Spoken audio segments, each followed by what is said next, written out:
आत्म कल्याण के रुचि रखने वाले सभी साथी श्रोताओं को संबोधि श्री का जय जिनेन्द्र नमस्कार। आत्मानंदी अनंत सिद्ध अरिहंत आचार्य श्री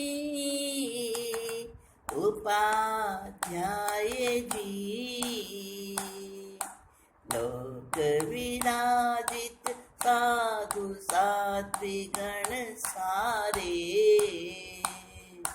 संयम सुशोभित श्री हाथों को जोड़ मान मोर वंदन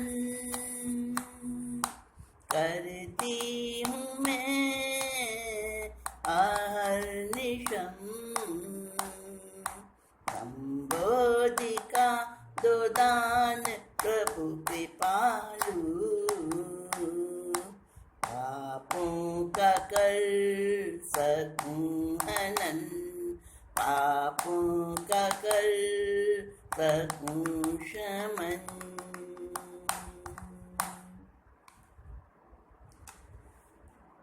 श्रोता साथियों, परिग्रह के बारे में हमने बहुत सारी बातें आपस में करी, समझी और नई नई चीज़ों को जाना कि परिग्रह क्या है और परिग्रह से क्या हानि होती है। सागर सेठ की कथा भी हमने सुनी, जो इतना परिग्रही था और उस परिग्रह के कारण ही उसके प्राण संकट में पड़े और उसकी मृत्यु हुई, नरक में गया। अब परिग्रह कृष्ण पक्ष है, खराब है, और परिग्रह का शुक्ल पक्ष है इच्छा संतोष। हाँ, संतोष को ही इच्छा संतोष कहा है। क्यों? क्योंकि इच्छाओं को रोकना, इच्छाओं को अपने कंट्रोल में रखना, उसका नाम है इच्छा संतोष। और इच्छा संतोष करते हैं तो संतोष भी आता है।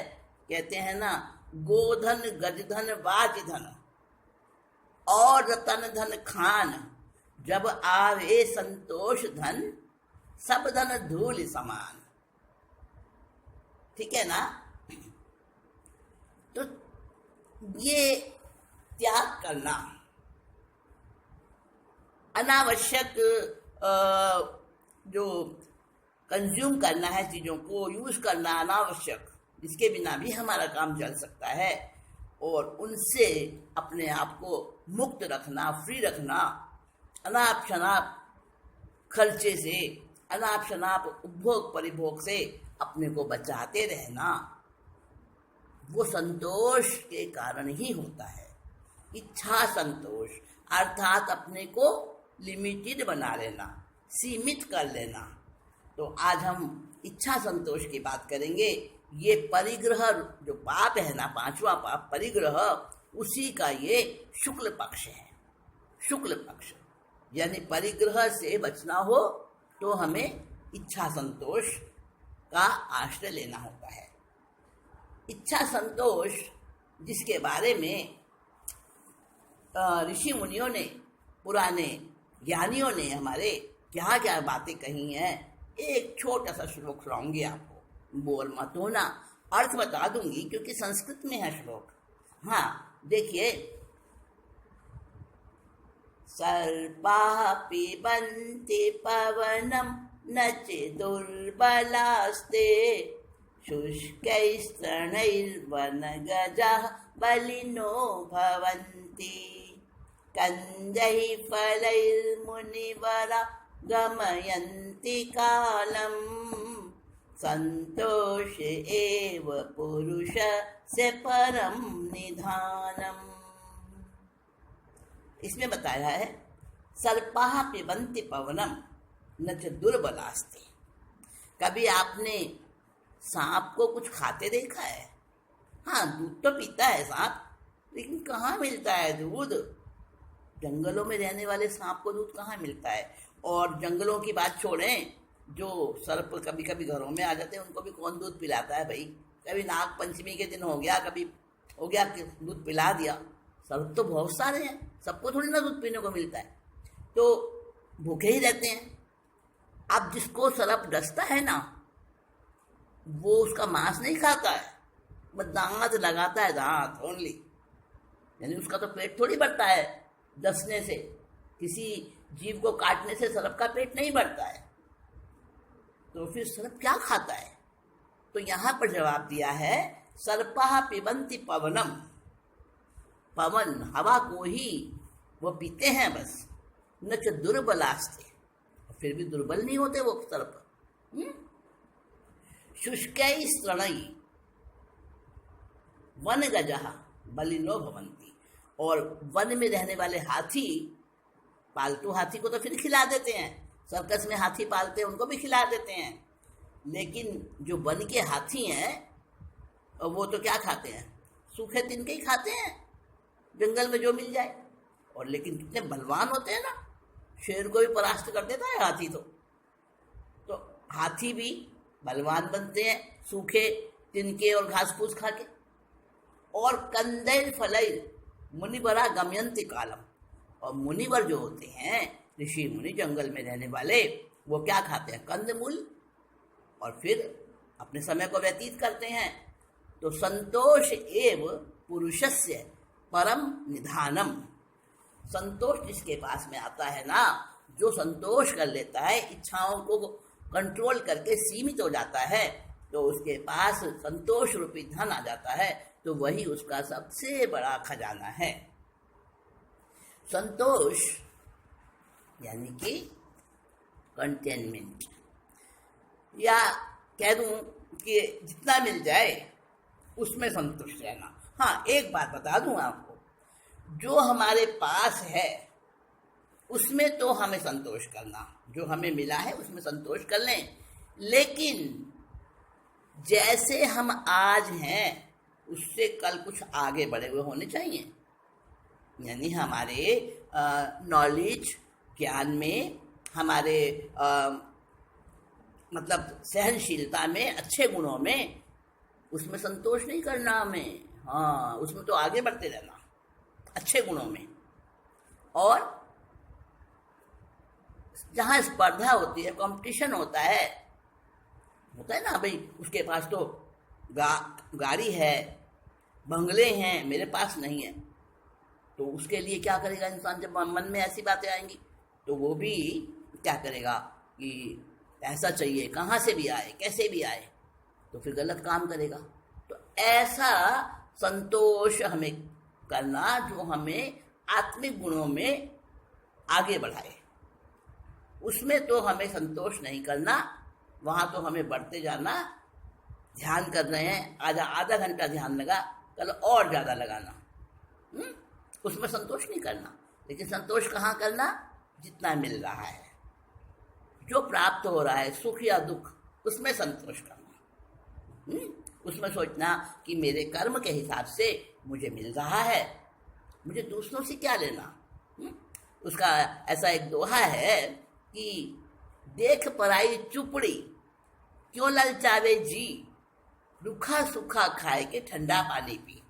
दूसरे की थाली में चुपड़ी हुई रोटी है, बढ़िया बढ़िया व्यंजन है, अच्छे पकवान है, और तुम्हारी थाली में रूखी सूखी है, क्यों मन को ललचाते हो भाई? उसकी किस्मत में इतना है, वो उतना खा रहा है, तुम्हारी किस्मत में रूखी रोटी है, तुम रूखी रोटी खाओ। तो देख पराई चोपड़ी क्यों ललचावे जी, रूखी सूखी खाए के ठंडा पानी पी, बस उसमें संतोष करना। तो उसको कहते हैं इच्छा संतोष, सबर करना। अपने लोक भाषा में इसी को कहते हैं सबर करना, है ना, सबर। तो कहाँ बताया? बाह्य आभ्यंतर सारे परिग्रह त्यागी हैं अणगार, अभिलाषा ममता नहीं धन्य धन्य शांति भंडार।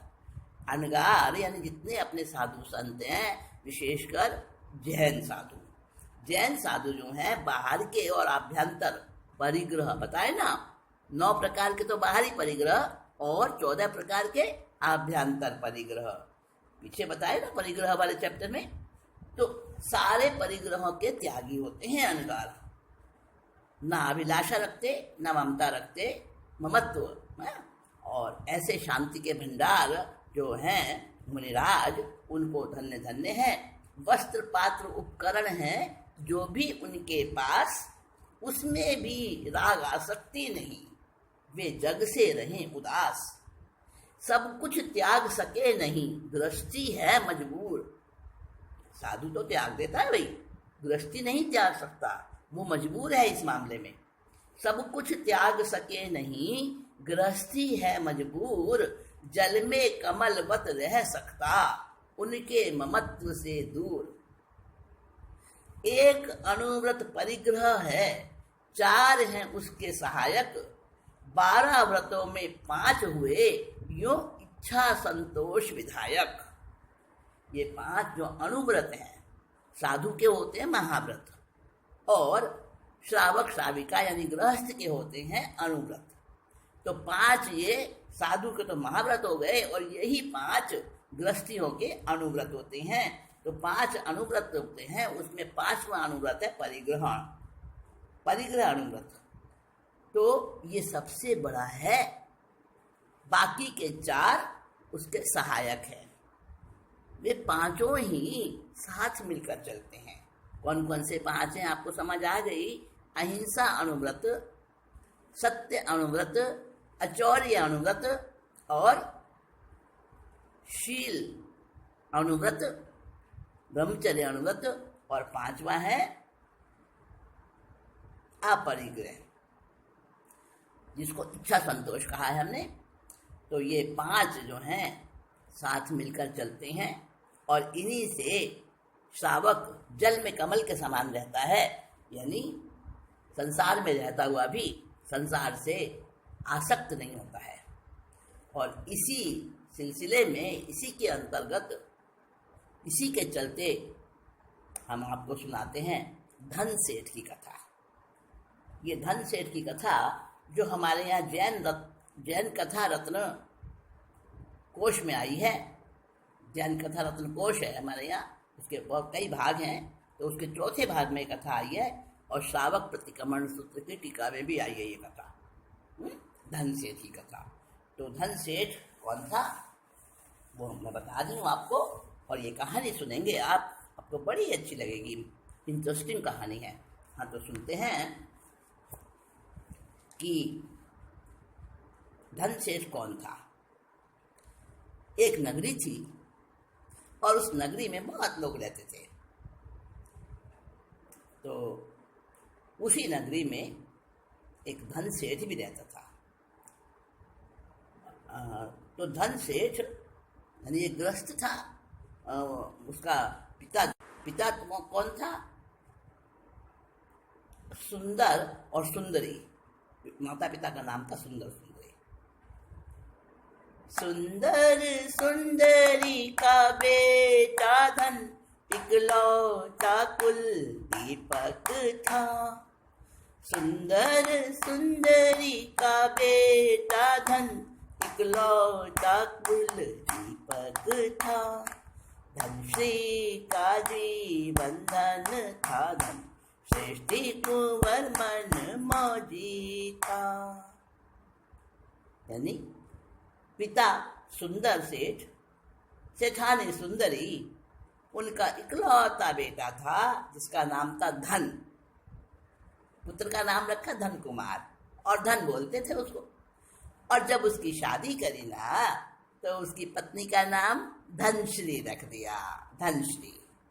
और धनश्री का तो वो जीवन धन था, पत्नी का जीवन धन पति होता है ना। ऐसा वो धन नाम का जो सेठ का बेटा था, बड़ा मनमौजी था, बड़ा मनमौजी था। अब देखिए क्या शादी हो गई धनश्री की और धन की, मनमौजी था, कुछ फिक्र तो थी नहीं, बाप का धन बहुत था उसके पास। तो कई संतानें हो गई धन और धनश्री की। समझ में आ रहे ना? धन और धनश्री के भी कई बच्चे हो गए। और लेकिन जब तक माँ बाप रहते हैं ना, तब तक चाहे बेटे बेटी के कितने ही संतान हो जाए, वो बच्चे ही बने रहते हैं उनके लिए। तो यहाँ भी यही बात थी। धनश्री के कई संतानें थी, उसको माँ बाप बालक मान। धनश्री के कई संतानें थी, उसको माँ बाप बालक माने। अब योग्य समर्थ हुआ सुत, इस पर भार डालो सब मित्र कहीं। सेठ कहे अभी खाए खेले, फिर तो यही संभालेगा। धनश्री का जीवन धन था धन, श्रेष्ठी कुंवर मन मौजी था। सेठ के मित्र, सुंदर सेठ के मित्र उसको कहते हैं, भैया इस पे भार डालो, कमाई करने दो इसको, सिखाओ, कई बच्चे हो गए अब तो इसके। अब सेठ कहता है, अरे नहीं अभी तो खाने खेलने के दिन है, बच्चा ही तो है अभी, इसको क्या मैं भार डालूं उसके ऊपर, मैं नहीं रहूंगा, अपने आप करेगा, इसको ही तो संभालना है सब कुछ। फिर सुंदर सेठ को काल डसे, कई दिन तक शोक में रोया धन। सबके समझाने पर उसने कर्तव्य की ओर लगाया मन, कर्तव्य की ओर लगाया मन। अब स्वामी था धन सेठ कहकर उसको पुकारा जाता था। धनश्री का जीवन धन था धन, मनमौजी से। अब ऐसे समय बीतता गया और सेठ तो एक दिन परलोक सिधार गया। रोया, बहुत रोया धन बहुत रोया, क्योंकि माता पिता के सामने तो बिल्कुल ही मस्त था, कोई चिंता ही नहीं। सबने समझाया, भाई अब माँ बाप तो चले गए, अब लगो अपने काम धंधे से, तुम्हें ही संभालना है, बच्चे हैं कई तुम्हारे और इतना बड़ा कारोबार है, आखिर लगा अब अपने काम में। अब पिता तो रहे नहीं, अब उसी को सेठ कहने लगे, धन सेठ अब वो पुकारा जाता है। 55 लाख सोनैया थी जो कमाई सेठ के पुरखों ने, जोड़ी थी उनमें अर्जित करके 1,44,00,000 सुंदर ने, जोड़ी थी इतनी सुंदर ने। जल्दी लाख मिला लूं इनमें, फहरे भवन पर कोटि ध्वजा। धनश्री का जीवन धन था धन, श्रेष्ठी कुंवर मन मौजी था। 55 लाख सोनैया थी जो तो पहले पुरखों से थी, और 44 लाख और उसमें जोड़ दी थी धन के पिता सुंदर सेठ ने। कितने हो गए? 99 लाख सोनैया। अब वो सुंदर सेठ सोचता है, सारा खर्चा निकाल के बचत करके 1 लाख सोनैया और मिला लूं तो मेरे पास करोड़ हो जाएंगी और मेरे भी भवन के ऊपर कोटि ध्वजा फहरेगी। उस समय में ऐसा नियम था साथियों कि जिसके पास जितना धन होता ना, उस प्रकार की उसी डिजाइन की ध्वजा यानी कि एक झंडी उसके भवन के ऊपर फहराई जाती थी। करोड़ों वाले के पास करोड़ों वाली झंडी होती थी, लखपति होता था उसके पास लाख वाली झंडी फहराई जाती थी। जैसे समझो अलग अलग ग्रेड्स होते हैं ना, पुलिस के भी अलग अलग वो होते हैं, छोटे बड़े सीनियर जूनियर के हिसाब से सितारे होते हैं, किसी के बैच पर कितने रखे अलग अलग होते हैं। ऐसे ही नर्सिस में होता है, नर्स जो होती हैं उनमें भी कैटेगरी होती है ना पोस्ट की, ऐसे ही सेठों में भी होती है, उस समय हुआ करती थी।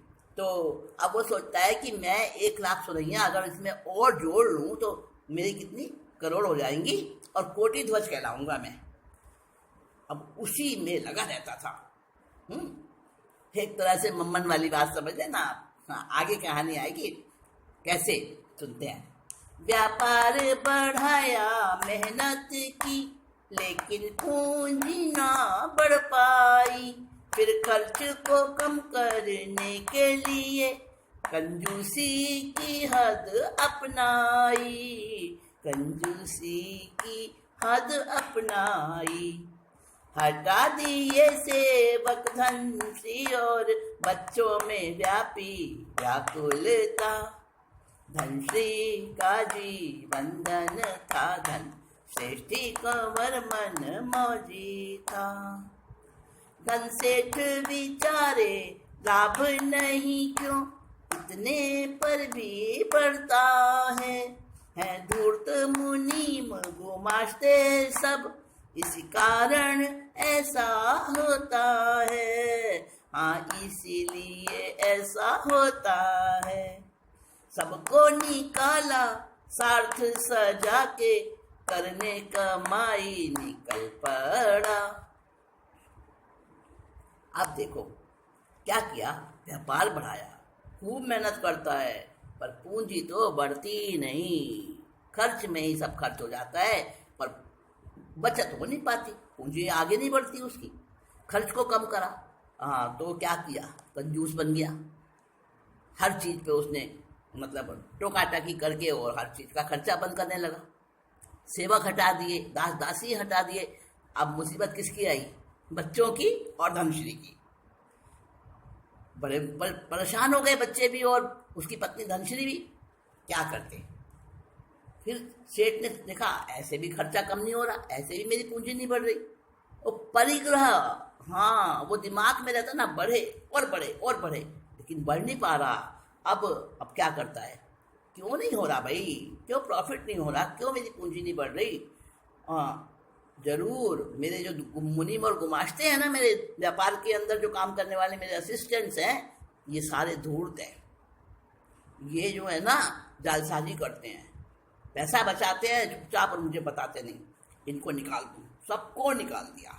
और फिर कहता है अब भी तो धन नहीं बढ़ रहा, अब क्या करूँ। फिर कहता है अरे व्यापार करने बाहर जाऊँगा, दूर देश परदेश जाऊँगा व्यापार करने और वहाँ से कमा के लाऊँगा।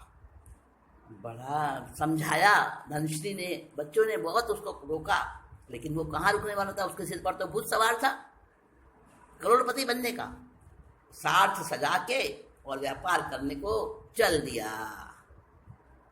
पैसा कमाएगा, देखते हैं क्या करता है।